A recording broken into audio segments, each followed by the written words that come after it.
E eu quero liberar sobre a sua vida a bênção do Salmo 23. Quem conhece o Salmo 23 aí? Quem conhece?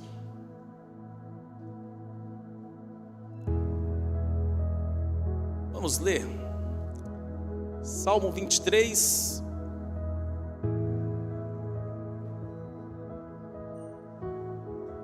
A minha versão é a NVT.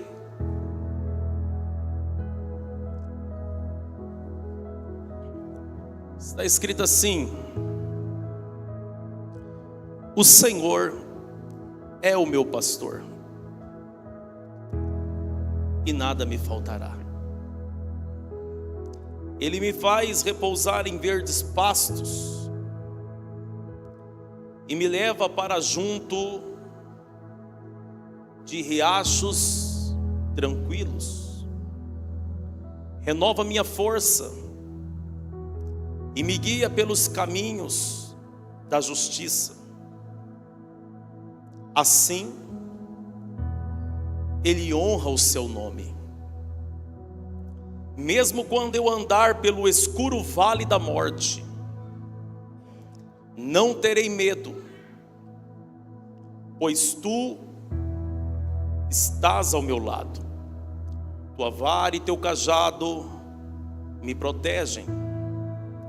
Preparas um banquete para mim na presença de meus inimigos. Unge a minha cabeça com óleo e meu cálice transborda. Certamente a bondade e o amor me seguirão todos os dias da minha vida, e viverei na casa do Senhor para sempre. O Salmo 23 é sem dúvida uma das passagens bíblicas mais amadas de muitas pessoas. O Salmo 23, ele é lido com frequência. Ele é usado com frequência. Existem alguns ambientes que ele é usado muito mais, com muito mais frequências, como num hospital. Porque para quem está num leito de um hospital, este é um salmo que traz conforto. Porque revela um Deus que está cuidando de você, mesmo você atravessando um escuro vale da morte. Este salmo também é muito lido dentro das celas, das prisões, por pessoas que estão privadas de suas liberdades. É um salmo também lido entre aqueles que estão enlutados e deprimidos. Contudo, em razão da familiaridade que temos com estes salmos, muitas pessoas acabam lendo ele no automático, sem buscar a devida revelação daquilo que ele de fato está expressando. Este Salmo 23, ele é um salmo poderoso, por conta da revelação que ele tem. E eu quero falar um pouco sobre essas revelações, baseadas na experiência. Porque quem escreveu este salmo foi Davi. Quem que escreveu o Salmo 23? É muito importante nós saber quem foi que escreveu este salmo. Na verdade, todos os salmos, aqueles que são de autoria de alguém, é muito importante você conhecer a história de quem está escrevendo o salmo. Por quê? Porque O livro de Salmos, em língua hebraica, o livro de Terrilim, ele é um livro poético. Ele é um livro de poesias. Ele é um livro de cânticos. Porque na Bíblia Sagrada,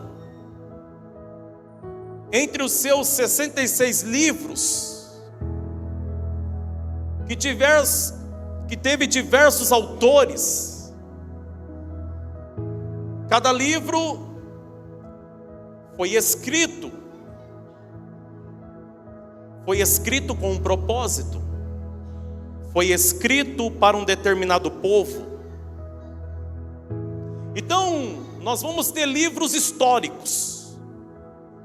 Quais são os livros históricos?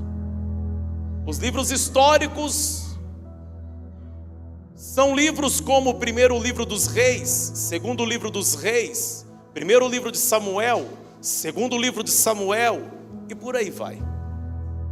Mas nós também temos os livros proféticos, dos profetas maiores e menores, aonde os profetas foram tremendamente usados por Deus. E nós também vamos ter os livros poéticos. E o livro de Salmos, ele é o mais poético de todos. O Salmo 23, escrito por Davi, ele é escrito com base na experiência. Porque Davi, ele foi um pastor de ovelhas. Davi, ele conhecia como era o ofício de um pastor de rebanhos. Na verdade, Davi, ele começou a trabalhar como pastor de ovelhas, no pastoreio de rebanhos, muito cedo, muito novo. Davi era aquele que conduzia as ovelhas, aquele que guardava as ovelhas, aquele que protegia as ovelhas, porque essa é a função principal de um pastor. A função principal do pastor é guiar as ovelhas, alimentar as ovelhas, proteger as ovelhas. Então, ele era aquele que conduzia elas. Ele era aquele que alimentava elas. E Davi entendeu que assim como ele se tornou um pastor de excelência, ele entendeu que o maior pastor de todos é o próprio Deus. Porque se um pastor de rebanho guia, o maior guia de todos é o Senhor. Se ele como pastor alimenta as pequenas ovelhas, o Senhor também é aquele que sustenta o seu povo, o seu rebanho. Para você ter uma ideia do cuidado de um pastor, o pastor, quando levava as ovelhas para beber água, ele não levava as ovelhas para beber água quando a água estava turva. Ovelha não bebe água suja. Não. Porque na cadeia alimentar, a ovelha é uma presa fácil. A ovelha não tem instinto de predador. É por isso que ovelha, quando ela olha para a água e vê que está suja, ela se recusa a beber.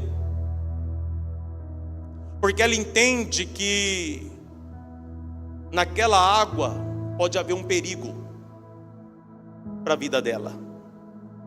Pode haver um animal, um predador que pode abocanhar ela. Então ela não coloca a cabeça ali, não coloca a cara ali, não coloca a boca ali. Se a água estiver agitada, ela também não vai. A ovelha só bebe água aonde as águas estão tranquilas. Aleluia. O pastor, sabedor disso, ele só conduz as ovelhas aonde tem águas tranquilas, lugar aonde não tem perigo, aonde a ovelha não corre riscos. Porque o pastor de ovelhas, ele não leva as ovelhas para a boca de um predador. Aleluia.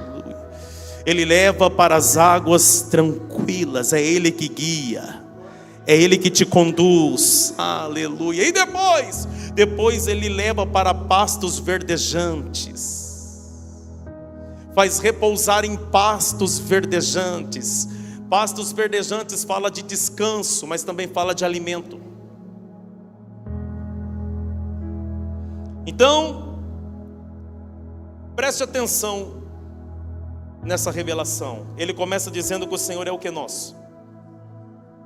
O Senhor é o nosso pastor. O Senhor, como nosso pastor, Ele é aquele que não vai deixar faltar nada. É por isso que Ele diz: o Senhor é meu pastor e nada me faltará.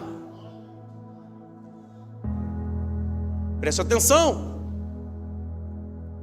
O Senhor é aquele que supre as nossas necessidades. Aleluia. Não, vou repetir: o pastor é aquele que supre as nossas necessidades. Você pode dizer amém por isso? Você pode dizer amém por essa palavra? Aleluia. Projeta para mim Evangelho do Filho de Deus, a qual nos escreveu Mateus, capítulo de número 6, versículo de número 25. Está escrito: por isso eu lhes digo que não se preocupem com a vida diária, se terão o suficiente para comer, beber ou vestir. A vida não é mais que a comida, e o corpo não é mais que a roupa. Observe os pássaros, eles não plantam, nem colhem, nem guardam alimento em celeiro, pois seu Pai Celestial os alimenta. Acaso vocês não são muito mais valiosos que os pássaros? Qual de vocês, por mais preocupado que esteja, pode acrescentar ao menos uma hora à sua vida? E por se preocupar com a roupa, observem como crescem os lírios do campo, não trabalham nem fazem roupas. E no entanto, nem Salomão em toda a sua glória se vestiu como os lírios do campo. Aleluia! Oh glória! E se Deus veste com tamanha beleza as flores silvestres que hoje estão aqui e amanhã são lançadas no fogo, será muito mais generoso com vocês, gente de pequena fé. Aleluia! E aí, projeta o verso 31. Ele diz: portanto, não se preocupe dizendo o que vamos comer, o que vamos beber, o que vamos vestir. Essas coisas ocupam o pensamento dos pagãos, mas seu Pai Celestial já sabe do que vocês precisam. Aleluia! Diga para essa pessoa que está perto de você: o seu Pai Celestial, o seu pastor por excelência, Ele sabe do que você precisa. Aleluia.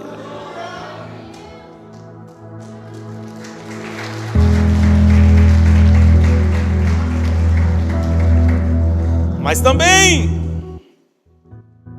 não muda o fato de que todos nós passaremos por dias difíceis, por dias de tribulações, por dias de lutas.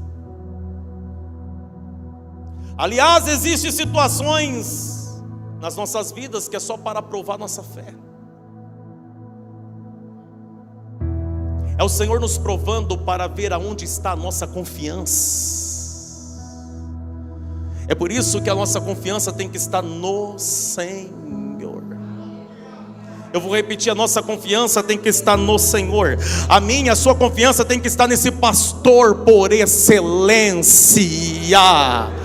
O pastor por excelência é o Senhor. O pastor por excelência é quem? Diga mais forte: é o Senhor. Ele é o nosso pastor por excelência. E é esse pastor por excelência que nos guia, que nos conduz. Davi entendeu que assim como ele conduziu o rebanho, o Senhor também conduziu o seu povo quando tirou eles do Egito e os guiou pelo deserto. Era o pastor por excelência guiando o seu rebanho. E ao mesmo tempo não só guiando, mas protegendo, livrando dos perigos, livrando dos inimigos, livrando dos predadores. É Ele. E presta atenção, esse pastor por excelência nos faz repousar, renova as nossas forças e está sempre ao nosso lado. Repita comigo isso aqui: o pastor que é o Senhor, Ele nos guia, nos faz repousar, renova nossas forças e promete estar ao nosso lado. No verso de número 4, ele diz: mesmo quando eu andar pelo vale escuro, pelo vale da morte, eu não terei medo, porque o Senhor, porque esse pastor vai estar ao meu lado. Ele vai estar comigo, aleluia. Quando Davi se refere ao vale escuro, da sombra e da morte, ele está se referindo a um vale que havia perto, geograficamente, de Jerusalém. Jerusalém tinha 12 portas. Uma dessas portas era a porta do lixo. Era a porta que era aberta para a retirada de resíduos, de lixo. Era por ali que se passava. E era lançado em um vale, chamado de Vale dos Filhos de Rimom. Rimom era um deus. Rimom era um espírito da morte. Nesse vale, o fogo não apagava. Nesse vale, o fogo era contínuo. A fumaça era contínua. Porque era ali que se queimavam os resíduos. Era um vale que também havia muitas aves de rapina. Muitas aves que também se alimentavam dos restos que ali ficavam. Aqueles que eram mortos através de uma condenação, como aquela que Jesus experimentou quando foi pendurado na cruz do Calvário. Todos aqueles que morriam na cruz, que era tido como maldito, quando seus corpos estavam ali e as aves estavam sentando nos corpos, os corpos eram retirados. Eles já estavam em estado de decomposição. Eles pegavam aqueles corpos, abriam a porta do lixo e jogavam aqueles corpos para serem consumidos nesse vale, no vale escuro, no vale da morte. Esse vale era um vale temido por todos. As pessoas não ousavam de maneira alguma passar pela estrada que cruzava esse vale. As pessoas tinham medo desse lugar. As pessoas evitavam esse lugar. Por quê? Porque era um ambiente hostil, perigoso. Era um lugar tenebroso. Esse era o vale dos filhos de Rimom, o vale da sombra e da morte. Pastor, mas Jesus morreu na cruz, não foi jogado no vale. Ele não foi jogado no vale. por causa de Nicodemos, juntamente com aquele homem rico, que foi até os romanos, e quando Jesus deu o último suspiro e tudo se escureceu, eles falaram para os romanos: nós pedimos, dê o corpo dele para nós, nos entrega o corpo dele. E eles então pegou o corpo de Jesus, preparou o corpo dele e colocou na sepultura do jardim. E vale ressaltar que somente os ricos eram enterrados naquele lugar, porque Jesus foi sepultado na tumba de um rico. Quem está entendendo isso aqui? Jesus não foi jogado lá porque alguém pediu por clemência: dê-nos o corpo dele.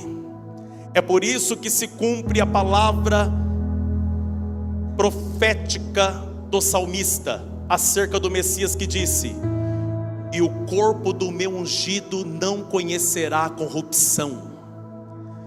Tem gente que lê e não entende. A palavra corrupção no hebraico significa estado de decomposição.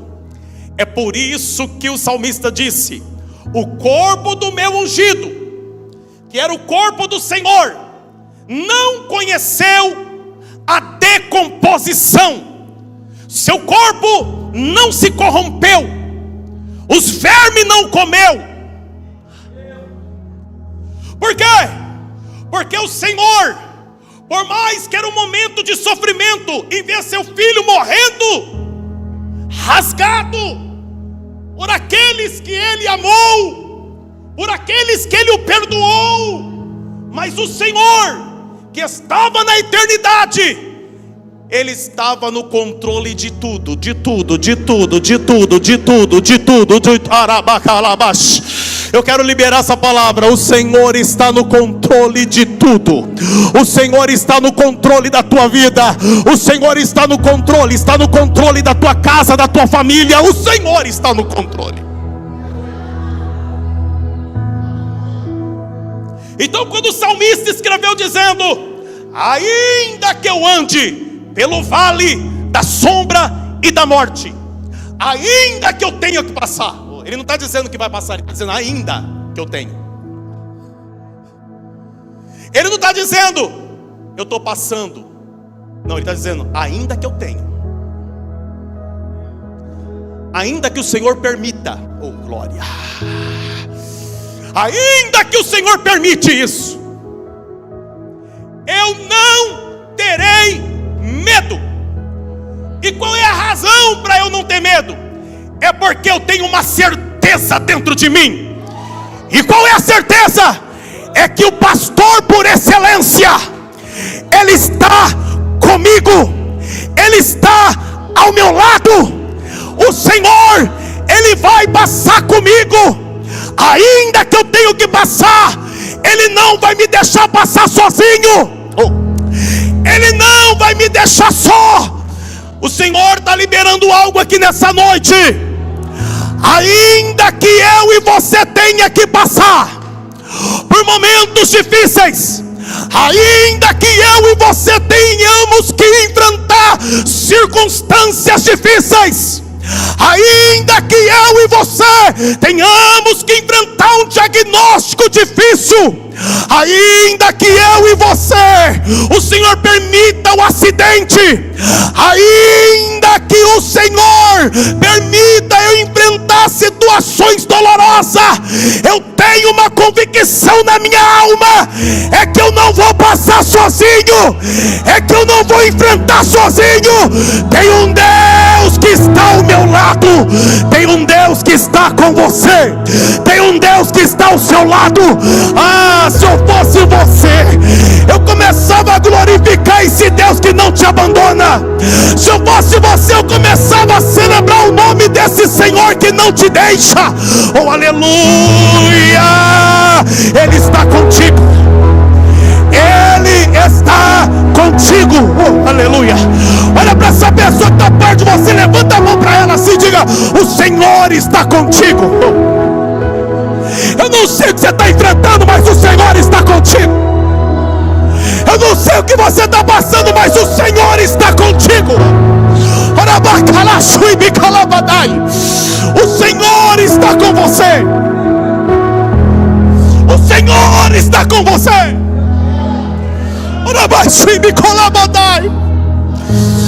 Pastor, eu estou chorando às madrugadas dentro de um quarto. Mas saiba que você não está sozinho. Pastor, eu tenho enfrentado dias difíceis. Você não está enfrentando sozinho. Ele está com você.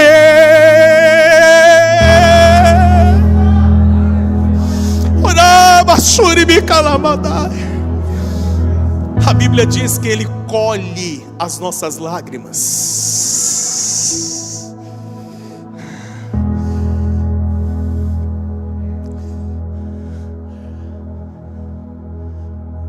Ele não vai te deixar.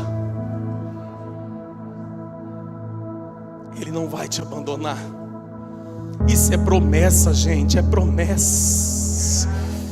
Ele disse através do profeta Isaías: ainda que a sua mãe,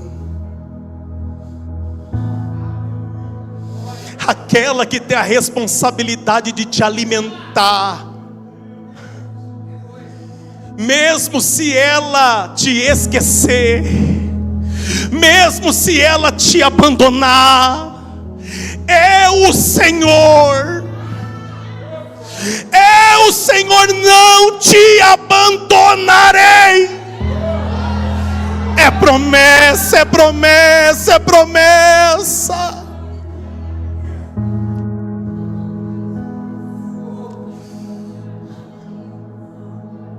O salmista disse: ainda que meus pais me abandonem, o Senhor me acolherá. O Senhor me acolherá. Esse pastor por excelência não deixa ninguém para trás.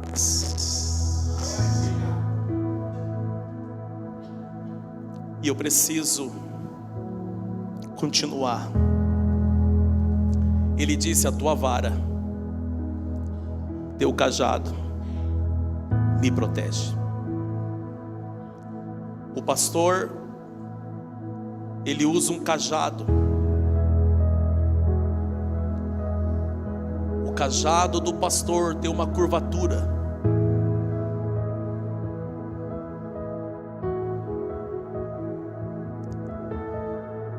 Esse cajado tem que ficar a curvatura acima da cabeça do pastor, para que as ovelhas identifiquem. E elas sabem para onde direcionar os ouvidos, porque a Bíblia diz que a ovelha conhece a voz do seu pastor. Pode ter juntas ovelhas de vários pastores, mas quando o pastor, e existem vídeos na internet que prova isso, quando o pastor de um rebanho chega e chama, só vem aquelas que é guiada por ele.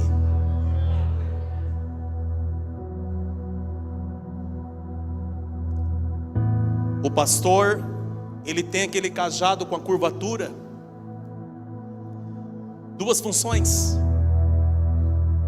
puxar a ovelha pelo pescoço,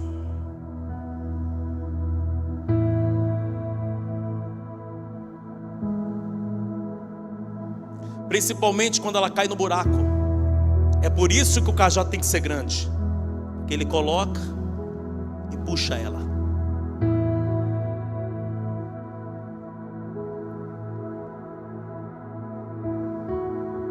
Ele anda com a vara.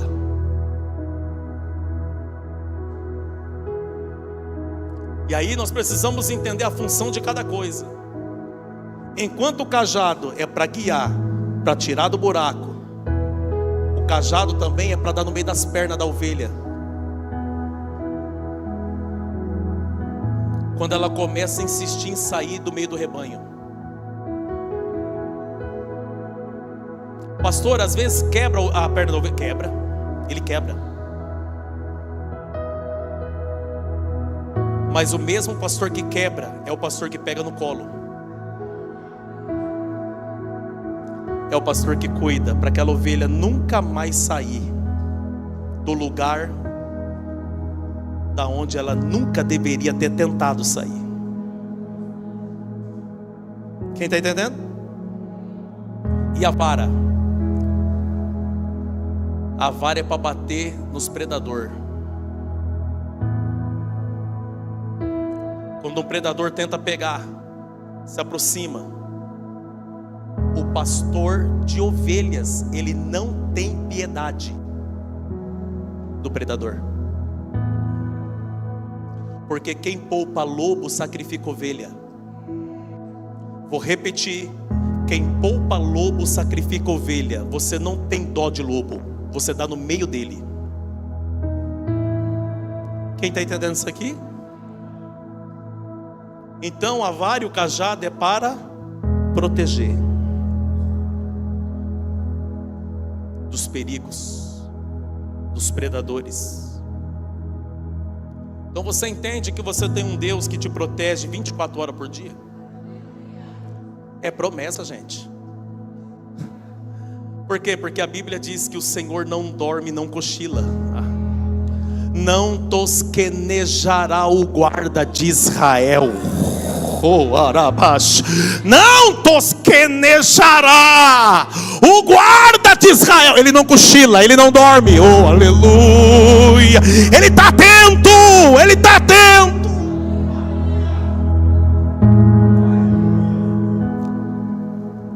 E quando ele coloca as ovelhas no aprisco,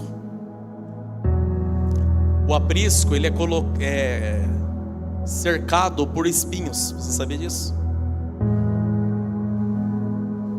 Principalmente a parte de fora, principalmente por cima, porque você precisa entender que o mesmo espinho que fere é o espinho que protege.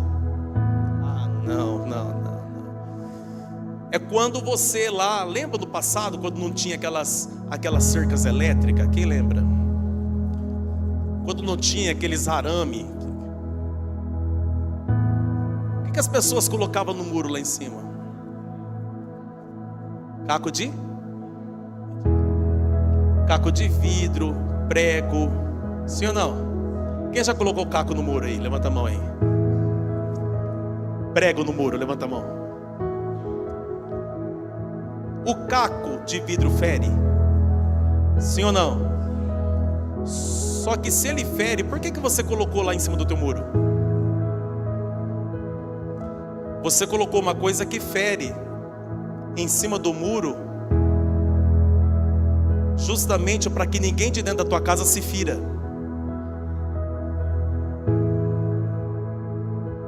Quem está entendendo isso aqui? Então você tem que entender que a mesma coisa que fere é a mesma coisa que protege, é a mesma coisa que salva. É colocar o que na cabeça do Cristo mesmo? Uma coroa de ouro? Uma coroa de prata? Uma coroa de diamante? Foi de espinhos. Aquela coroa foi cravada com um pedaço de cana. O mesmo espinho que feriu ele era o mesmo espinho que nos apontava o Salvador. Você entende isso? Então, o aprisco tinha que ser cercado de espinho, porque se um predador tentasse entrar, se enroscava. E Davi teve experiência com isso. Lembra quando ele foi lutar com o gigante Golias? E eu acho incrível isso. Por quê? Porque o que promoveu Davi não foi ele ser honrado por alguém. O que promoveu Davi não foi ele receber uma medalha, um troféu. Porque tem gente que é reconhecido pelas medalhas que conquista. Tem gente que é reconhecido pelos troféus que ganha. Mas o que promoveu Davi foi um Golias, foi um gigante de 3 metros de altura, campeão das batalhas, o herói dos filisteus, que quando olhou para Davi disse: eu vou arrancar tua cabeça e dar para as aves. Alguém está dizendo no meio dos soldados: coitado do menino. Mas Davi dentro dele está dizendo: coitado do grandão. Porque a questão aqui não é o tamanho. A questão aqui é no nome de quem? Vou repetir. A questão aqui não é o tamanho, não é as medalhas que ele possui, porque ele tinha título de herói, mas é no nome de quem? No nome de quem que você está enfrentando essa batalha? No nome de quem que você está enfrentando essa luta aí? No nome de quem? É no nome de quem? Oh, alabás. Ele disse: eu vou contra ti no nome do Senhor. Toma pedrada! O gigante caiu, ele foi lá, pegou a espada do gigante e cortou a garganta dele. E as pessoas começaram a falar: Saul matou milhares, mas Davi matou 10 milhares.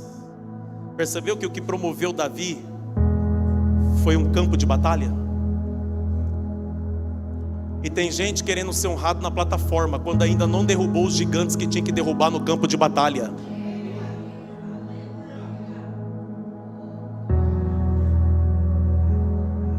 Olha para essa pessoa que está do seu lado e fala assim: quantos gigantes você já derrubou para ser reconhecido? Não é quantas indiretas você postou essa semana.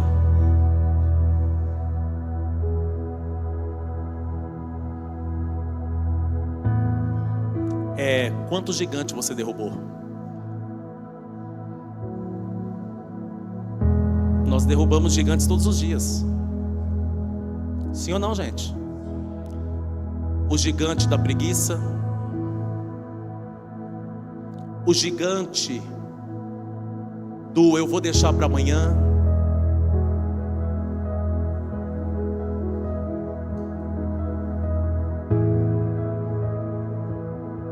qual gigante que você teve que derrubar essa semana?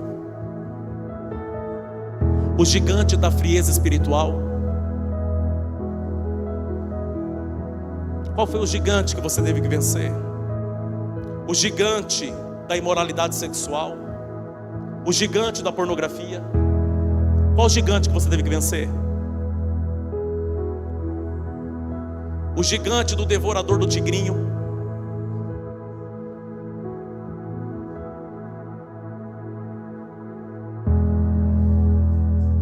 Olha para a pessoa que está do teu lado, vê a reação dele, vê a reação, agora, vê. A reação, quero ver a reação.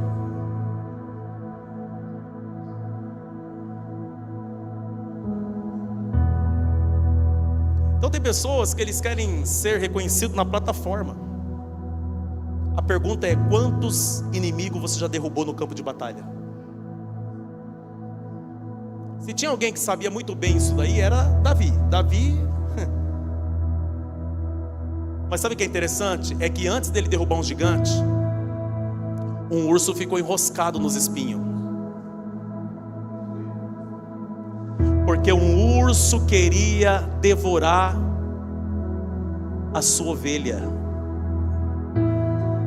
A Bíblia diz que ele juntou no urso e rasgou. Mas não foi só um urso, ele também rasgou um leão no meio. E aí ele entendeu que se um homem na terra, um menino na terra consegue matar um urso e um leão que é temido pelos homens, imagine o Senhor, que é o nosso pastor por excelência.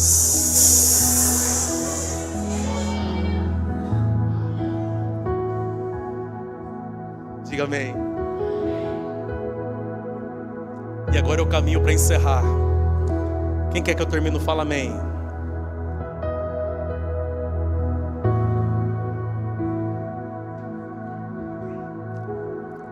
Quem quer que eu continue? Fala glória.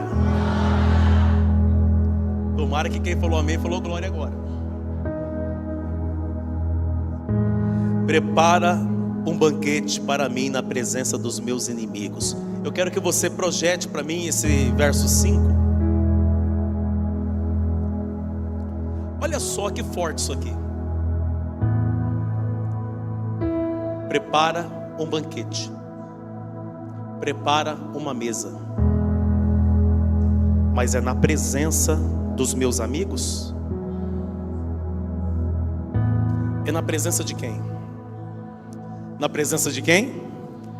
Dos inimigos.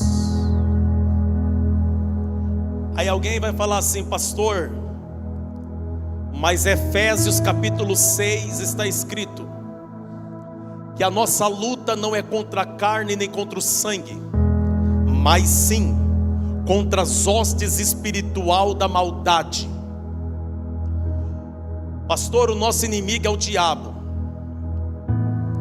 Deixa eu te falar, isso aí é o que você aprendeu no Facebook. Porque a gente está gastando muito tempo em rede social quando deveria estar lendo a Bíblia. Pastor, mas foi o apóstolo Paulo que escreveu isso. Nós precisamos entender que o inimigo das nossas almas é o diabo. Eu vou repetir isso aqui vai esclarecer a dúvida de muitas pessoas. O inimigo da minha alma tem nome. O inimigo da minha alma tem um reino. O inimigo da minha alma habita nas regiões celestiais. O inimigo da minha alma é chamado de hostes maligna, como está escrito em Efésios. Projeta aí, filho, capítulo 6. A Bíblia diz: não tema aquilo que possa matar teu corpo, tema aquilo que possa matar tua alma.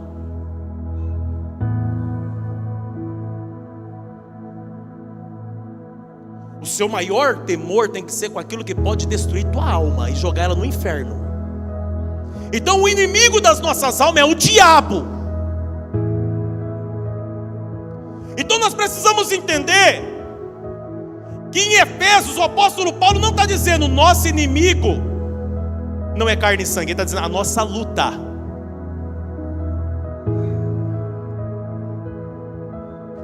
Nem no original você vai achar isso. Não está escrito nosso inimigo não é contra a carne, não, ele está dizendo a nossa luta.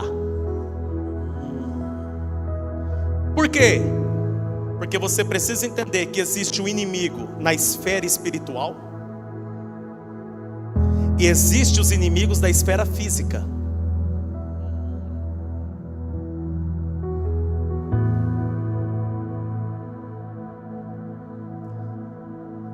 Contra os inimigos de ordem espiritual na esfera espiritual, esse eu tenho que lutar.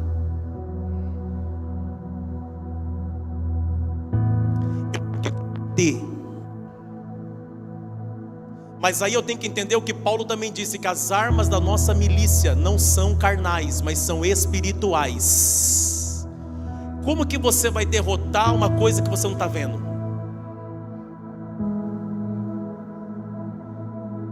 Olha para essa pessoa, pergunta para ele, como que você vai derrotar uma coisa que você não está vendo?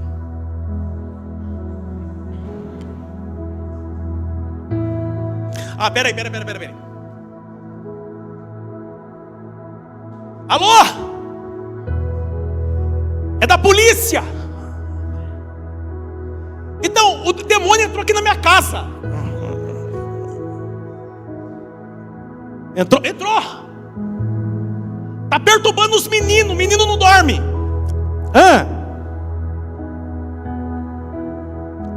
Não, está uma perturbação aqui na minha casa. O diabo entrou aqui. Tem como vocês virem aqui?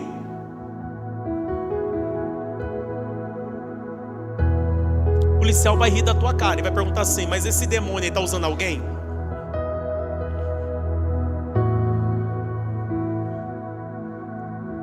Então, meu amigo, nós não vai sair daqui não, do plantão não. Começou a perturbação, você não liga o 190 da terra, você liga o 190 do céu.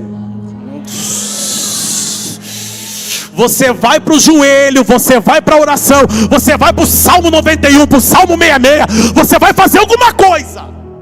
Vai pegar o óleo ungido que comprou do pastor Wellington, ou que você pegou na igreja, vai passar na porta. Quem está entendendo isso aqui?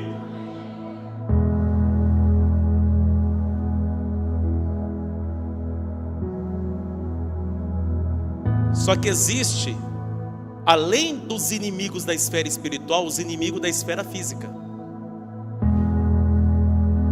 Ah, pastor, existe? Olha para essa pessoa e fala: o pastor vai provar para você. Fala, o pastor vai provar para você. Eu tive que anotar algumas revelações na hora que eu estava ali. Eu estava sem papel, eu marquei aqui no meu bloco de nota. Presta atenção. Nós precisamos entender que inimigos se levantam no meio da família. Inimigos se levantam no trabalho. Inimigos se levantam dentro da igreja. Quem está entendendo isso aqui? Pastor, prova para mim que tem inimigo que se levanta na família. Provo. Gênesis capítulo 37. Nós temos um menino chamado José, um menino chamado Yosef, filho do patriarca Jacó, sonhador. E a Bíblia diz que por causa dos seus sonhos, seus irmãos o odiavam, seus irmãos o invejavam. E eles alimentou tanto aquele ódio, que na primeira oportunidade que eles tiveram de estar longe do pai, eles jogaram José dentro de um buraco e vendeu como escravo. Esses são os inimigos que se levantam dentro da família. E você tem que entender que às vezes alguém vai nutrir um sentimento, e por não controlar esse sentimento vai ser a causa da destruição de um lar, vai ser a causa da destruição de uma família. Lembra de Caim e Abel? O Caim ficou com inveja do culto do Abel, da oferta do Abel, da adoração do Abel. E a Bíblia diz que ele fez o quê? Começou a nutrir no coração dele um sentimento de vingança. Eu vou matar esse Abel. Aí Deus apareceu para Caim e falou assim: o mal já está na porta do teu coração, você precisa dominar isso. Sabe o que é interessante? É que o Ser Supremo, o Deus Todo-Poderoso, não podia naquele momento ali arrancar o desejo que estava ali? Sim ou não? Por que Deus não fez isso, gente? Ia evitar uma tragédia. Lembra lá da Eva? A nossa querida irmã Eva. Ai, Eva. Quem lembra da Eva? A Eva estava lá no jardim, tinha de tudo para desfrutar do jardim que Deus colocou eles. Mas aí o Senhor, Ele coloca limites nas bênçãos que Ele te dá também. Como assim, pastor? Não, pastor, eu vi um pastor na internet, ele é tão bonito, ele chama todo mundo de lindos. Meus lindos! Não, pastor, pode parar por aí. Que isso? Ele disse que a gente vai receber uma bênção ilimitada, sem limite. Aí está escrito onde? Você precisa entender que toda bênção vai vir acompanhada de uma maldição. Que loucura, pastor! O senhor é um herege. Herege não, coloca Deuteronômio 28 que eu vou provar para vocês. Coloca Deuteronômio capítulo 28, eu vou provar para vocês. Porque tem gente que acha que maldição, quem permite é o diabo. Negativo, quem permite a maldição é Deus. A maldição é o limite da bênção. É por isso que eu entendo que bênção fora do tempo vira maldição na vida de quem não tem limite. Olha para cá. Deuteronômio 28. Se obedecerem ao Senhor, seu Deus, vocês receberão as seguintes bênçãos. Vamos lá. Sua cidade, seus campos serão abençoados. Seus filhos, suas colheitas serão abençoados. As crias do seu gado, de seus rebanhos serão abençoados. Seus cestos de frutos e tigelas de amassar pão serão abençoados. Todo lugar que forem e tudo que fizerem serão abençoados. Oh glória! O Senhor derrotará seus inimigos quando eles os atacarem. Eles virão contra vocês de uma direção, mas serão dispersados em 7 direções. O Senhor lhes garantirá a bênção em tudo que fizerem e encherá seus celeiros de cereais. O Senhor seu Deus os abençoará na terra que Ele lhes dá. Se obedecerem aos mandamentos do Senhor seu Deus e andarem em seus caminhos, o Senhor o constituirá como seu povo santo, conforme prometeu sobre juramento. Assim todas as nações da terra verão que vocês são um povo que o Senhor tomou para si e os temerão. O Senhor lhes dará a propriedade na terra que Ele jurou aos seus pais, aos seus antepassados, que daria a vocês. Abençoará com muitos filhos, rebanho numerosos, colheitas fartas. Se eu fosse você, eu ia tomando posse. No tempo certo, o Senhor enviará chuva de seu rico tesouro do céu. Abençoará todo o trabalho que realizarem. Vocês serão vocês emprestarão a muitas nações, mas jamais precisarão tomar emprestado. É a bênção, é a bênção. Se derem ouvidos a esses mandamentos que hoje lhes dou, e se os cumprirem fielmente, o Senhor os fará cabeça e não cauda, e vocês estarão sempre por cima e nunca por baixo. Oh glória!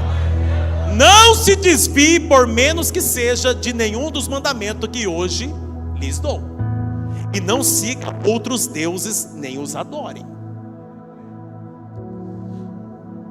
Agora vamos lá, a maldição. Vamos para a maldição agora. Mas se vocês se recusarem a dar ouvidos ao Senhor seu Deus e não cumprir todos os seus mandamentos e decretos que hoje lhes dou, as seguintes maldições cairão sobre vocês e os atingirão.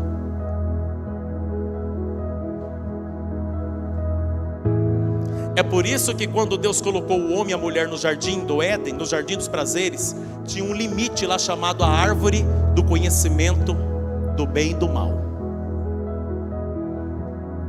Porque Deus nunca vai entregar algo sem impor um limite.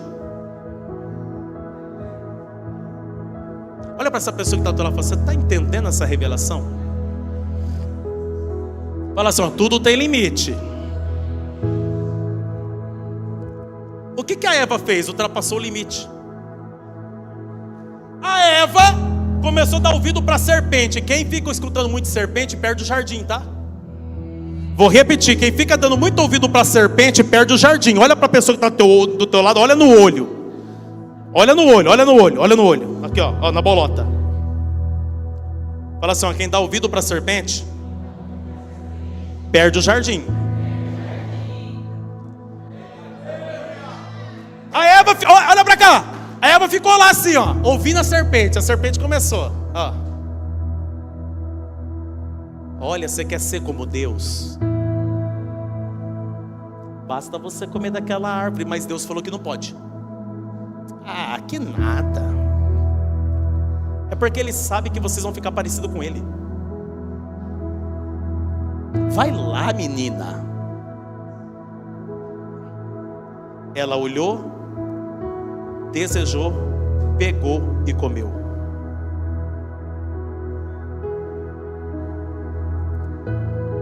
Deus teve peninha e deixou eles lá no jardim?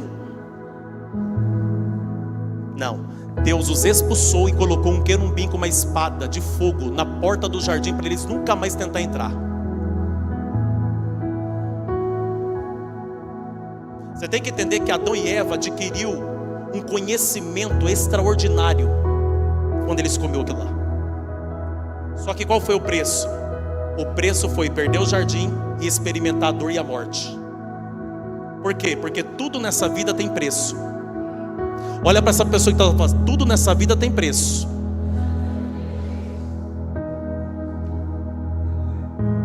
Então presta atenção. A Eva A Eva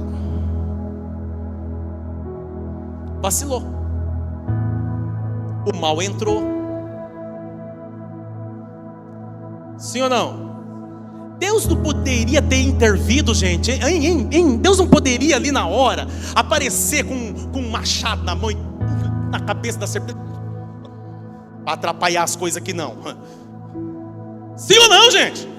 Por que ele não fez isso?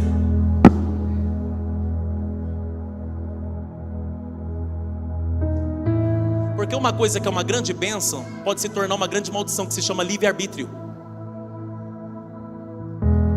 Você tem todo o direito de escolher o que você quer, mas você precisa entender que tudo nessa vida tem consequência. Quem está entendendo isso aqui? Olha o Caim matou Abel, um inimigo dentro de casa, que não domina seus próprios sentimentos, que não tem inteligência emocional, que ele prefere ferir o irmão do que dominar o que ele está sentindo. Ah, não, gente do céu. É como os irmãos de José, que tinha que dominar aquela inveja que estava lá dentro deles. Mas o que eles fizeram? Jogou no buraco, vendeu como escravo, e não se preocupou se ele ia viver ou morrer no Egito. Esses são os inimigos que se levantam dentro de casa. E eu digo, a esses vocês devem perdoar. Por quê, pastor? Porque é família. Ai, pastor, agora o senhor foi longe, hein? Essa é a intenção da mensagem. Lembra quando os anos passou? José tinha sofrido tudo o que tinha que sofrer? Lembra? Até preso ele foi por abuso sexual. Você sabe que com um abusador sexual passa dentro de uma cadeia? E ele tinha abusado de alguém? Não, mas tinha uma perversa lá que inventou umas ideias erradas dele. Preguei agora no estilo carioca. Então presta atenção. Presta atenção, já vou terminar. O tempo passou. Quem é que foi atrás de comida no período da fome? E o que José tinha se tornado no Egito? Ele morreu? Ele padeceu? Padecer ele padeceu, mas morrer não. Sabe por quê? Porque na vida de quem tem promessa, o sofrimento não te mata. Segura, hein? Vai, olha pra cá. Ele sofreu tudo que tinha que sofrer, mas não morreu não. Ele viveu para contemplar a bondade de Deus e a promessa se cumprir na vida dele. Eu vou liberar, você vai viver para contemplar a bondade de Deus e receber das mãos do Senhor as promessas que Ele liberou para a sua vida.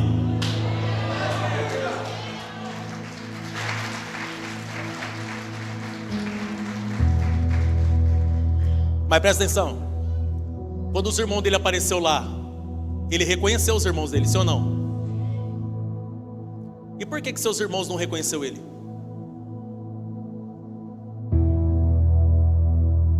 Ele reconheceu seus irmãos porque seus irmãos estavam na mesma. Porque quem vive jogando o povo dentro do buraco não muda de vida, vai continuar sempre com do mesmo jeito. Quem está entendendo? Agora o José não, o José prosperou. Você acha que um governador do Egito, você acha que quantos ouro ele tinha nele? Você acha que veste, que roupa que ele usava? Que carro que ele andava? Quem está entendendo? Que casa que ele morava?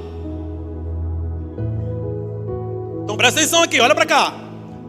Mas quando ele conheceu seus irmãos, ele armou toda uma situação para os seus irmãos voltar para lá, não foi? Sim ou não? Quando ele se revelou aos seus irmãos dizendo, eu sou José, seus irmãos falaram, agora ele vai matar a gente. Ele disse, pode ficar tranquilo, não vou matar ninguém. Abraçou eles, chorou com eles, perdoou eles. Sim ou não? Que lindo, né? A pergunta que eu te faço é, e depois daquele banquete que José deu e pediu para trazer Jacó para o Egito, ele deixou seus irmãos morar no palácio com ele? Então você precisa crescer e ter maturidade para entender o lugar de cada pessoa.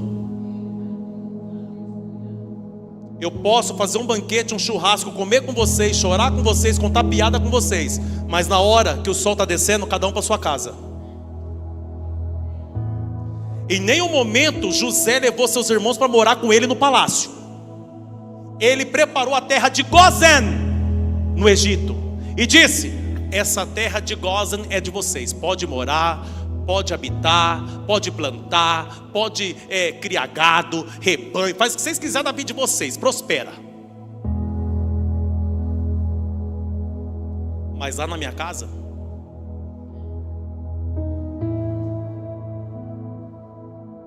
então, tem pessoas que para você viver em paz com alguém da sua família, do seu sangue, tem que sair debaixo do mesmo telhado. Final de semana pode, churrasco, glória, maravilha, traz a picanha, filho. Eu já deixo uma Coca Zero trincando no congelador, já, Deus. Quem está entendendo? Quer vir no Natal? Traz o Chester. Eu não gosto de Chester, traz a costela. Glória. Quem está entendendo isso aqui? Acabou o Natal? Antes que me joga no buraco, começa a ter inveja do carro que eu ando, da casa que eu moro.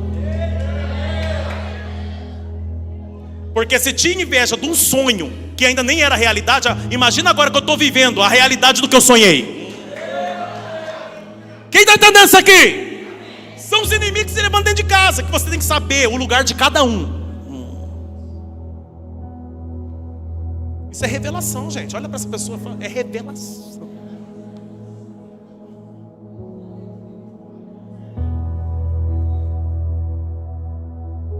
Agora presta atenção.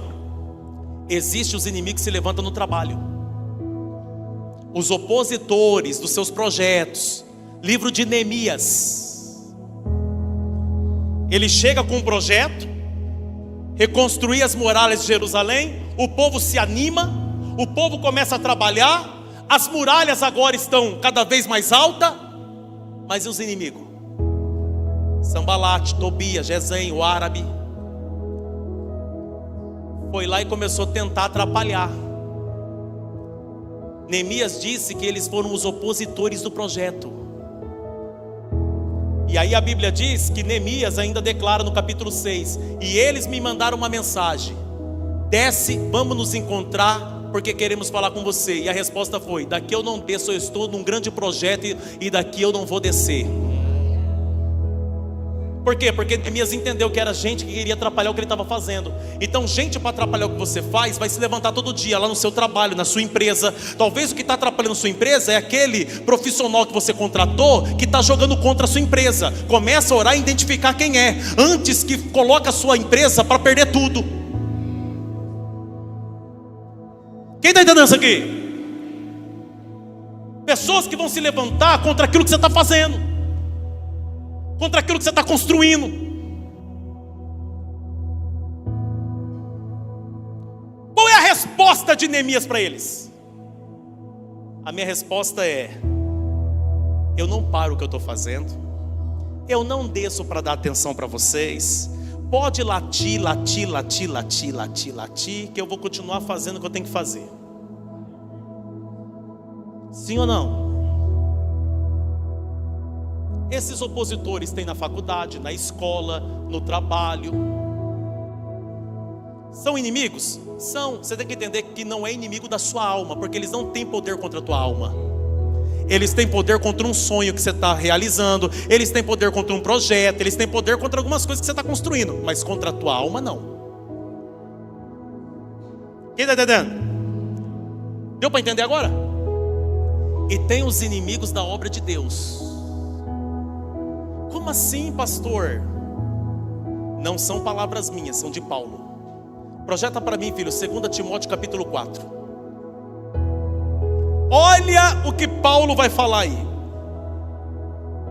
Capítulo 4, versículo 10. No capítulo 4, Paulo vai apresentar dois tipos de inimigo da obra de Deus. O primeiro, Demas. Demas foi um cooperador de Paulo. E olha o que ele vai falar de Demas: Demas me abandonou, pois ama as coisas desta vida. Foi para Tessalônica. Crescente foi embora para a Galácia, e Tito para a Dalmácia. Quem é que abandonou aqui? O Demas. Fala, Demas abandonou. Enquanto os outros estão seguindo a sua missão, o Demas está abandonando. Então olha para cá. Demas é aquele inimigo que abandona. E eu digo que esses vocês não precisam se preocupar. Por quê, pastor? Porque Demas não enche o saco. Demas segue a vida dele. Mas e o outro? Projeta aí, filho. Versículo. Isso. Alexandre o latoeiro, o artífice que trabalhava com cobre, me prejudicou muito, mas o Senhor o julgará pelo que ele fez. Então você tem que entender que Demas é aquele que vai embora. Mas aqui o vai embora vai viver as coisas do mundo. Vou repetir, vai viver as coisas do. Demas amava as coisas do mundo. É aquele que desvia. Não tem? Não tem essa galera? Ele vem, ele serve, aí depois ele desvia. Um dia ele está lá na igreja com a mão levantada, outro dia ele está com a cachaça. Não tem essa galera aí? Sim ou não, gente? Sim ou não? Não, você tem que entender que na virada do ano ele está aqui. Na terça-feira ele está aqui. E no carnaval?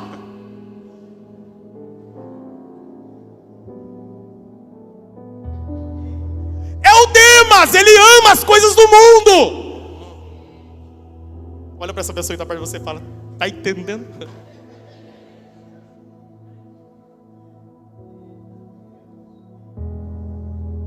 Ô gente, olha, eu vou falar uma coisa: o carnaval não desvia ninguém, tá?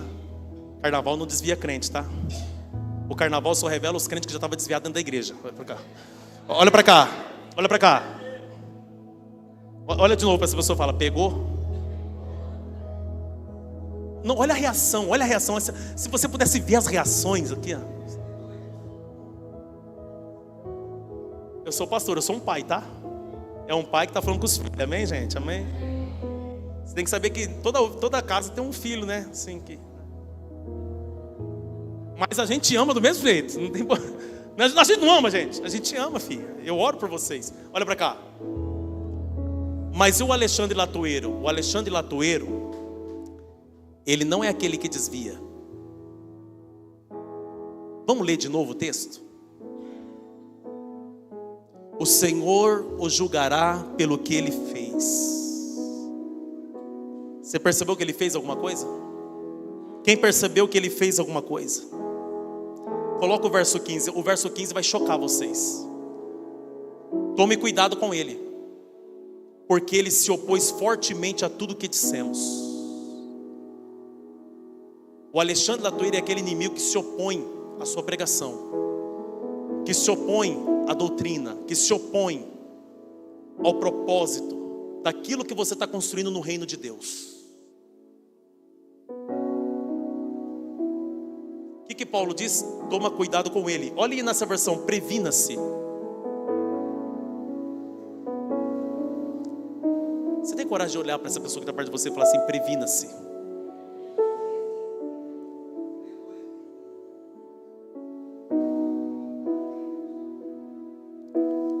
Mas sabe o que é interessante? É que Paulo não está desejando mal. Paulo está dizendo que o Senhor julgue conforme as suas obras. Julgue conforme as suas. Aí agora vamos para o salmista. O salmista disse: prepara uma mesa na presença de quem? Esses inimigos é espiritual?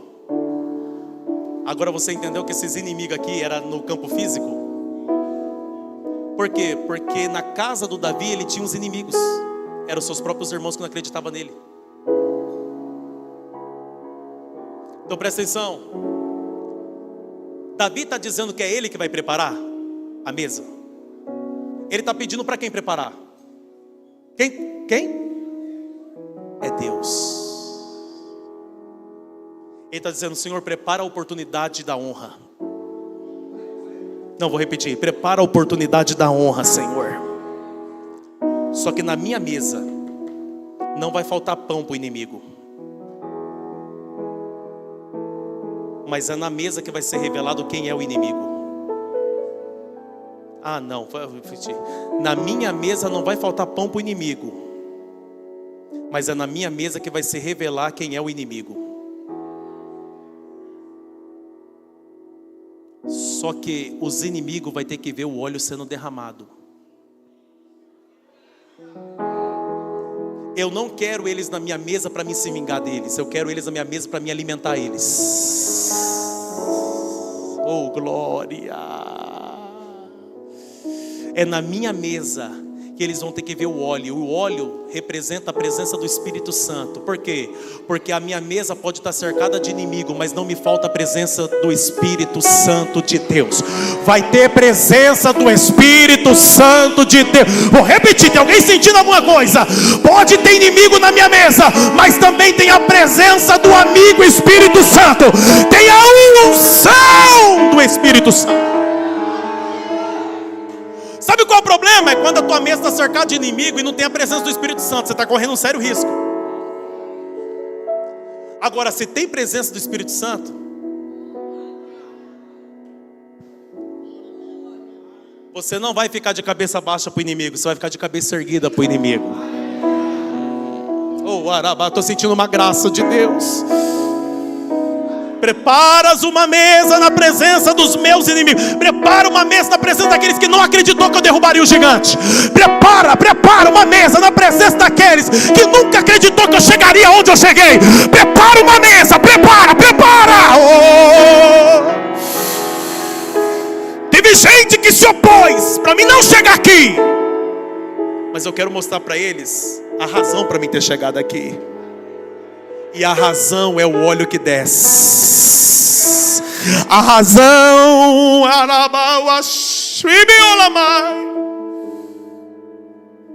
unja minha cabeça com óleo e o meu cálice.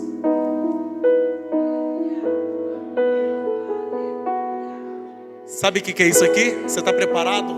Você vai voar agora, você vai voar. Era quando os reis eram ungidos, os profetas eram ungidos. Pegava-se um cálice grande e colocava debaixo da barba. Pegava o óleo e derramava na cabeça. E aquele óleo ia passando, ia descer na cabeça, descia a barba e enchia o cálice.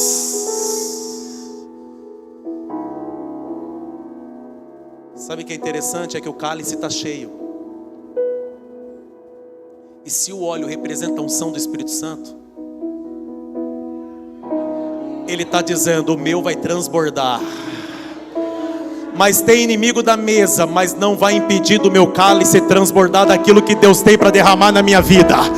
Tem gente que não acredita na tua chamada, mas não vai atrapalhar o que Deus tem para derramar na minha vida. Tem gente que não está acreditando em você, mas não vai atrapalhar o que Deus quer derramar na minha vida. Vai derramar, vai derramar, vai derramar até transbordar. Vai transbordar, vai transbordar. E a minha oração nessa noite é que o Senhor comece a derramar da sua presença, até transbordar. Vai transbordar. Olha para essa pessoa, coloca a mão nele e diga assim: você vai transbordar na presença de Deus. Diga, você vai transbordar na presença de Deus. Diga, você vai transbordar na presença de Deus. Diga, você vai transbordar na presença de Deus. Diga, você vai transbordar na presença de Deus. Diga, você vai transbordar na presença de Deus. Diga, você vai transbordar na presença de Deus. Diga, você vai transbordar. Mas tem inimigo, não tem problema, eu vou transbordar. Mas tem inimigo, não tem problema, eu vou transbordar. Só quem vai transbordar, já começa glorificando,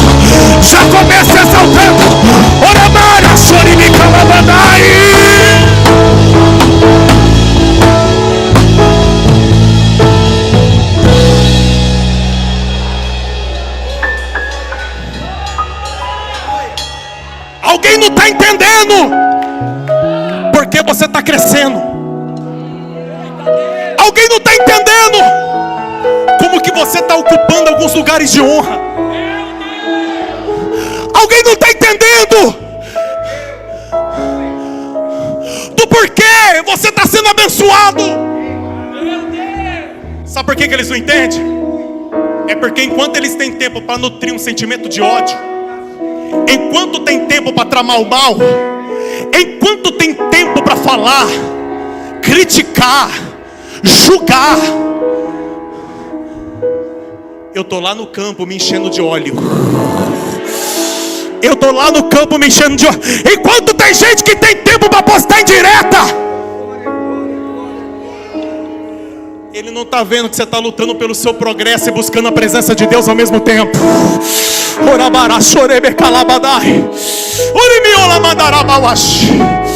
Alguém não está entendendo e está dizendo: da onde está tirando tempo para fazer tanta coisa?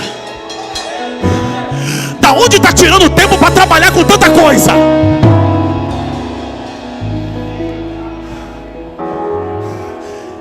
Sabe por quê? Porque enquanto todos estão dormindo, eu estou do lado da minha cama de joelho dobrado.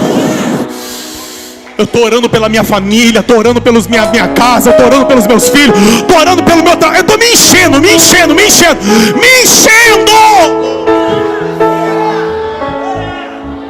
Algumas pessoas não entendem do porquê que você recebe tanta oportunidade.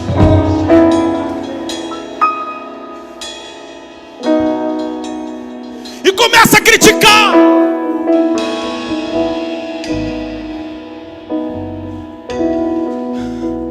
Mas só pode se encher. Continua o texto, filho. Eu estou arrepiado. Continua o texto. Certamente que a bondade e a misericórdia me seguirão todos os dias da minha vida, e habitarei na casa do Senhor. E habitarei na casa do Senhor. Vou repetir. E habitarei na casa do Senhor por longos dias. Alguém vai perguntar: por que está indo na igreja todo domingo? Por que está indo na igreja toda terça-feira? Por que está indo na igreja de sábado no culto das mulheres? Por que você está indo na igreja? E você tem que olhar e dizer: você nunca vai entender. Eu estou lá na casa de Deus, porque é lá que eu recebo, é lá que eu me encho daquilo que você não pode me dar, daquilo que os homens lá fora não podem me dar. É lá que eu estou me enchendo. Será que tem alguém se enchendo aqui? Será que tem alguém se enchendo aqui? Então me sinaliza que você está cheio. Começa a falar em línguas, começa a falar em mistério, começa a falar, vai. Começa a falar em língua estranha, começa a falar, deixa Deus te tomar, deixa Deus te encher. Se Deus entregar a profecia para alguém, vai entregar, não se divida, vai lá, coloca a mão, entrega. Deus quer usar os vasos dessa igreja, Deus quer usar os profetas dessa casa.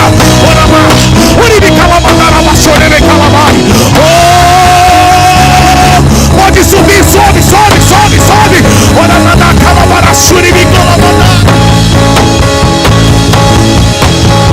Enche, Deus, enche. Enche, Deus, enche.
Nós estamos sendo cheios daquilo que os homens não podem nos dar. Nós estamos sendo cheios daquilo que o mundo não pode nos dar. Nós estamos sendo cheios daquilo que o dinheiro não pode nos dar. Nós estamos sendo cheios daquilo que somente Deus. Tem pessoas aqui que quando você chegar na tua casa, o ambiente vai ser outro. Eu estou profetizando, o ambiente vai ser outro. Sabe por quê? Porque o demônio que entrou na tua casa não está preparado para o nível de unção que você recebeu aqui hoje.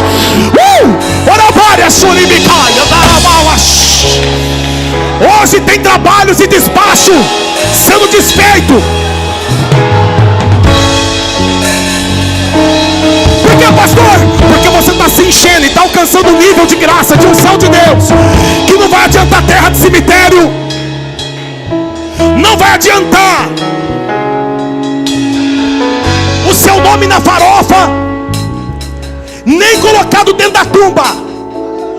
E se foi feita alguma coisa para prejudicar, para atrapalhar, para destruir teu casamento, a vida dos teus filhos, hoje eu quero declarar que pela unção do Espírito de Deus está caindo por terra. Se foi feito trabalho para você enfermar, adoecer, eu quero declarar que você está curado agora. Eu quero declarar que você está curado agora. Eu quero declarar que você está curado agora. Pastor Paulo, vai naquela mulher de amarelo que veio, que subiu aqui no altar hoje com a criança.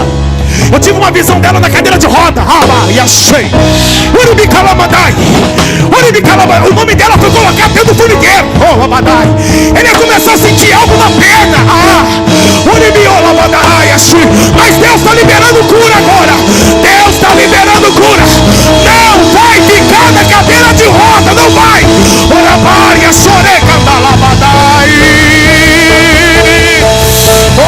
Aleluia. A maldição de Deus, a maldição de Deus, a maldição de Deus. Choramande candalai.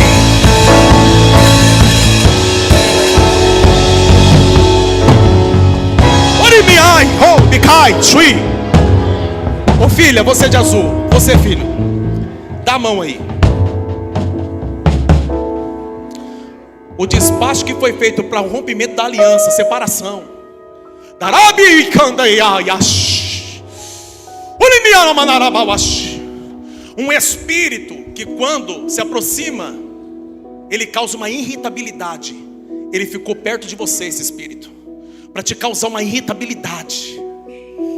E esse espírito começou a cercar a casa, cercar a casa, cercar a casa, cercar a casa, para romper o que vocês construíram até hoje, para acabar com tudo. Ia começar a usar pessoas de dentro da própria família. Oi, abadarabawash. Mas esse trabalho que foi feito há menos de 15 dias está sendo quebrado hoje, porque de 15 dias para cá, filha, de 15 dias para cá, esse espírito trabalhou bastante, mas hoje está caindo por terra. Hoje está caindo por terra. Hoje está caindo por Hoje está caindo por terra. É uma aliança a menos que ele quebra hoje. Você pode glorificar o nome do Senhor. Você pode glorificar o nome do Senhor. Alguém não vai entender porque certas portas estão abrindo na tua vida, porque você está aqui recebendo uma unção que outros não estão recebendo. Você pode dizer glória a Deus por isso? Pastor, virou domingo profético, E se prepara que todo domingo vai ser assim, Ninguém limita o poder do Espírito Santo de Deus.